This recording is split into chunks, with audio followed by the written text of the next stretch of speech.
Entre profecía y realidad, entre el don y la esperanza.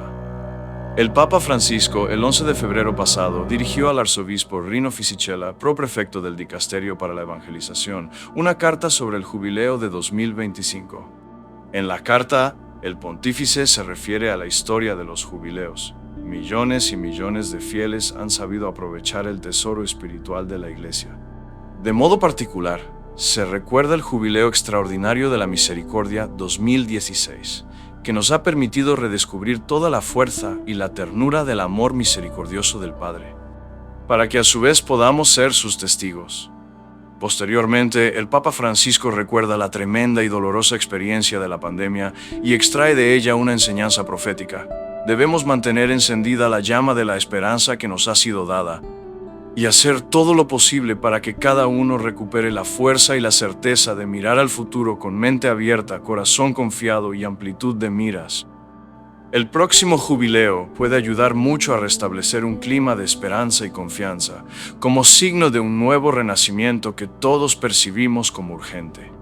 Por esa razón elegí el lema Peregrinos de la Esperanza. Las migraciones, debidas a la pobreza y a las guerras, dirigen la atención de los creyentes hacia las raíces del jubileo que se encuentran en las páginas bíblicas, que invitan a la justicia social, a la libertad y a la solidaridad.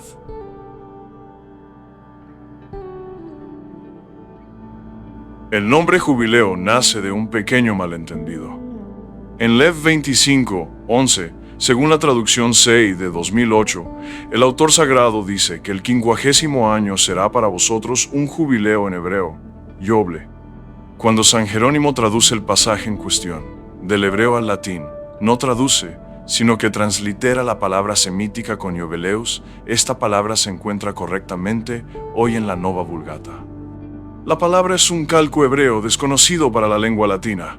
Esto ha supuesto una pequeña aventura textual.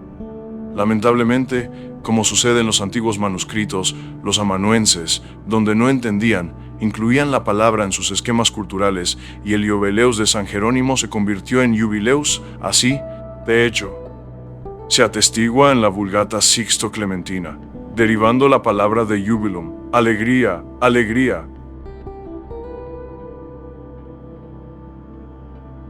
A pesar de la pequeña aventura nominal, el jubileo sigue siendo una institución bíblica veterotestamentaria muy interesante. Los textos que hablan de ello son fundamentalmente tres: LV 25, 855, LV 27, 1624 y NMM 36, 4. El más antiguo parece ser LV 25, 855. El texto pertenece a la Ley de Santidad, LV 17, 126, 46, y se puede colocar más o menos después del final del exilio de Babilonia. Los otros dos textos parecen depender de esto y por lo tanto son ligeramente posteriores. Jeremías no conoce la norma de Lev 25 porque en Jer 34, 14, donde habla de la liberación de los esclavos, cita DT 15, 12, 13 y no Lev 25.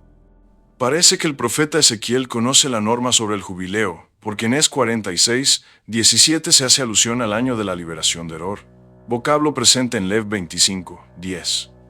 Los especialistas nos dicen que el pasaje de Ezequiel es una adición tardía al texto del profeta. Diferente es el caso de I60 y 1:2, donde el autor sagrado alude a un año de gracia y anuncia la liberación de Eror de los prisioneros. Sabemos que el trito Isaías es postesílico. El texto isayano es citado por Jesús en la sinagoga de Nazaret en LC 4, 18-19, donde el maestro declara que la profecía se ha cumplido en su persona. Los testimonios bíblicos sobre el jubileo son casi inexistentes, salvo I61 y el texto tardío de Es 46.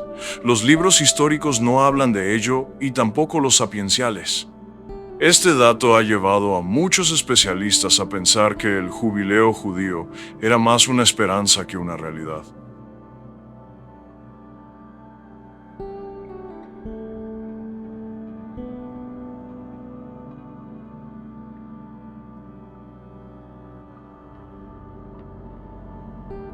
Las características del jubileo judío son múltiples y también muy discutidas, porque son aparentemente muy simples, pero no siempre tan claras. El comienzo del jubileo, al 10º día, se tocaba la trompeta en hebreo, ofar. Contará 7 semanas de años, es decir, 7 veces 7 años. Estas 7 semanas de años harán un periodo de 49 años. Al 10º día del 7º mes harás resonar el sonido del cuerno.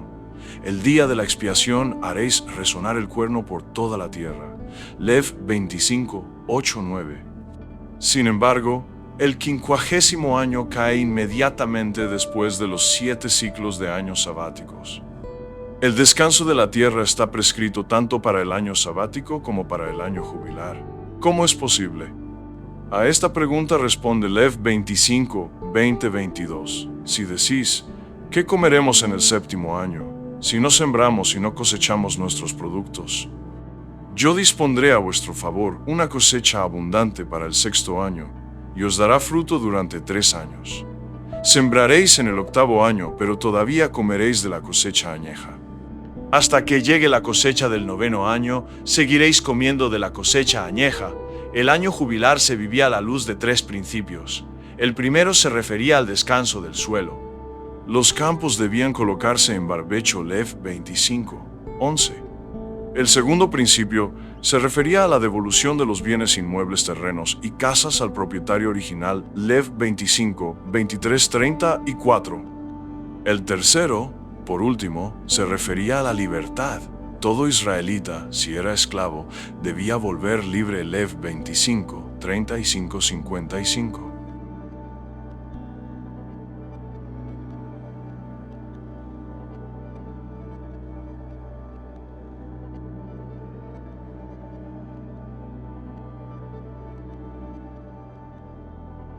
Como se ha visto, el primer principio, el barbecho, planteaba problemas de tipo alimentario, a los que respondía Lev 25, 20, 22. También planteaba problemas teológicos. La tierra es de Dios, no del hombre. La tierra no se venderá a perpetuidad, pues la tierra es mía, porque vosotros sois para mí como forasteros y advenedizos la tierra. Por lo tanto, es de Dios y por esta razón. Si la tierra debe volver a su legítimo propietario, el creyente no puede apropiarse de ella. De ello se deduce que en el año del jubileo no se siembra ni se cosecha, ni tampoco se vendimia CF. Lev 25, 11. Con el segundo principio, aplicado también en el año sabático, los bienes inmuebles, casas y terrenos no urbanos volvían a sus propietarios originales o a sus herederos, que por diversos motivos se habían visto obligados a enajenarlos. Desde el primer principio surgían normas CF. LV 25, 14, 17.2330 y 4 que presidían la compraventa y la determinación del valor del campo en relación con el tiempo de la siguiente expiración del año jubilar o sabático. Esta legislación, que presidía la restitución periódica de los bienes de la tierra, debería haber disuadido a los ricos de cualquier veleidad de poseer latifundios para siempre. Del tercer principio nacía la libertad de los esclavos judíos. Convertido en esclavo por dificultades e imposibilidades financieras, el judío recuperaba la libertad, siguiendo una complicada serie de normas.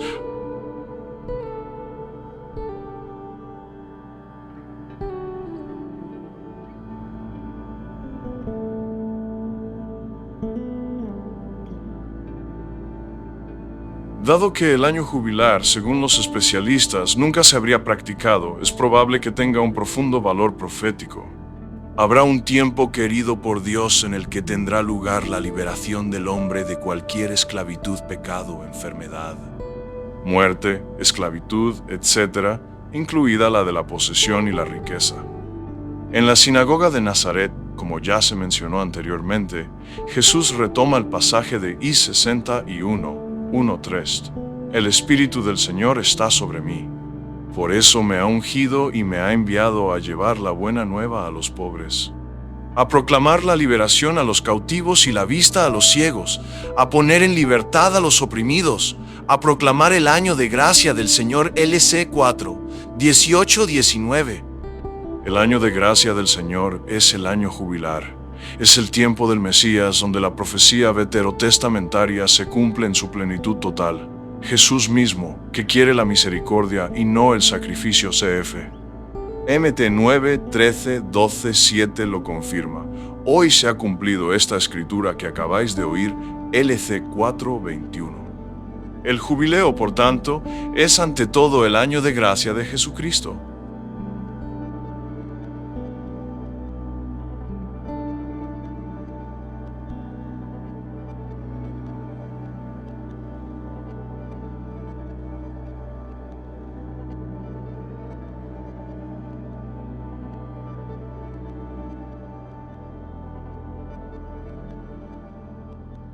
El primer jubileo cristiano se celebra en 1300, por voluntad de Bonifacio VIII con la bula Antiquorum Abet Fida Relatio 22 de febrero de 1300.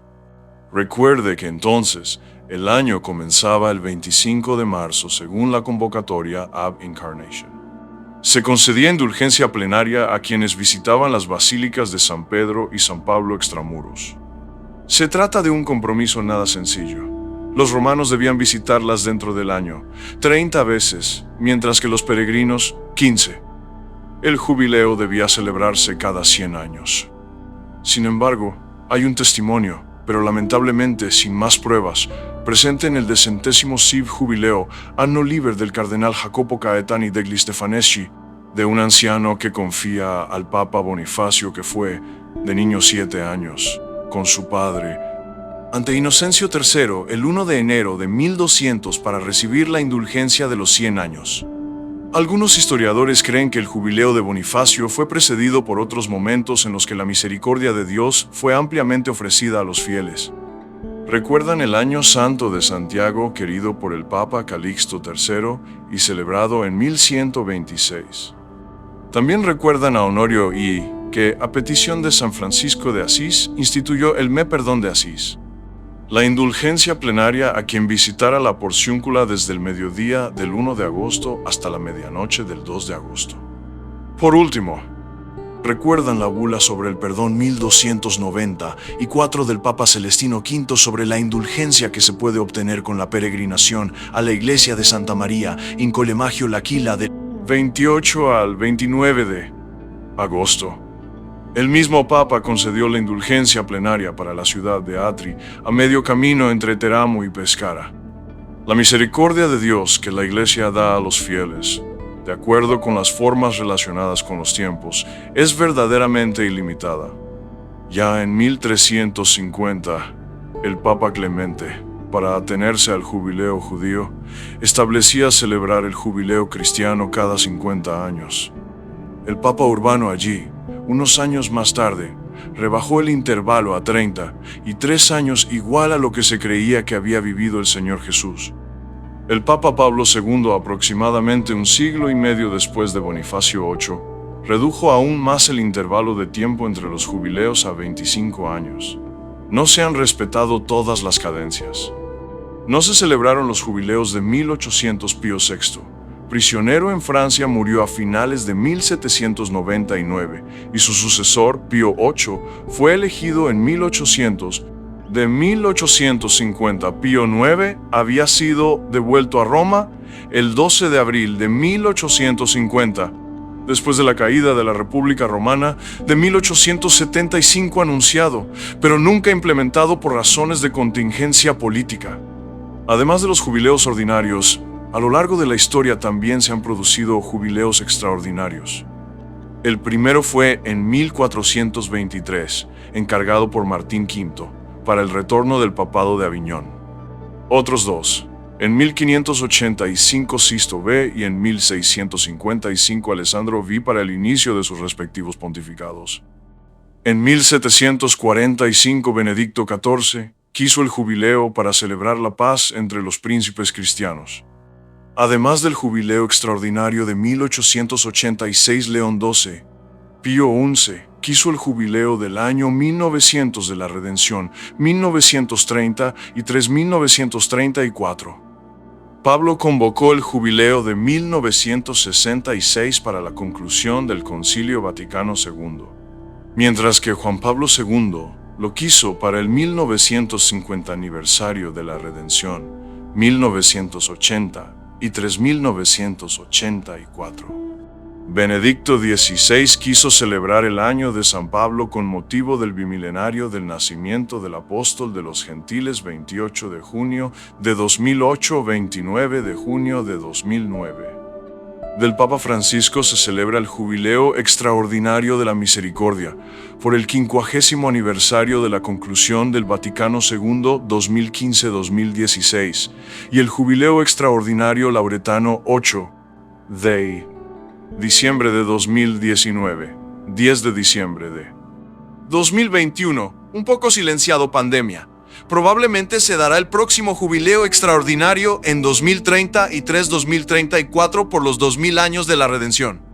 El primer y más significativo rito del jubileo es la apertura de la Puerta Santa. El jubileo de 2025 comenzará el 24 de diciembre de 2024, cuando el Papa Francisco abra la Puerta Santa de San Pedro. Posteriormente se abrirán las puertas santas de las principales basílicas romanas. El jubileo concluirá el 24 de diciembre de 2025 con el cierre de la misma puerta.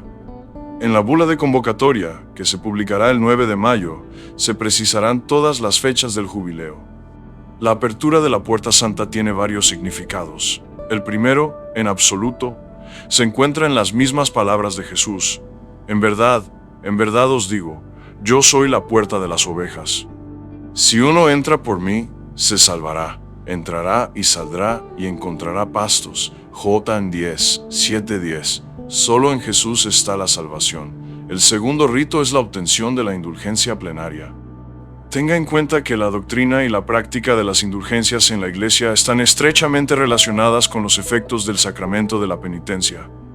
Por indulgencia plenaria, que puede aplicarse a los vivos y a los difuntos, la Iglesia entiende la remisión ante Dios de toda pena temporal por los pecados, ya perdonados en cuanto a la culpa, que el fiel, debidamente dispuesto y bajo ciertas y determinadas condiciones, adquiere por intervención de la Iglesia.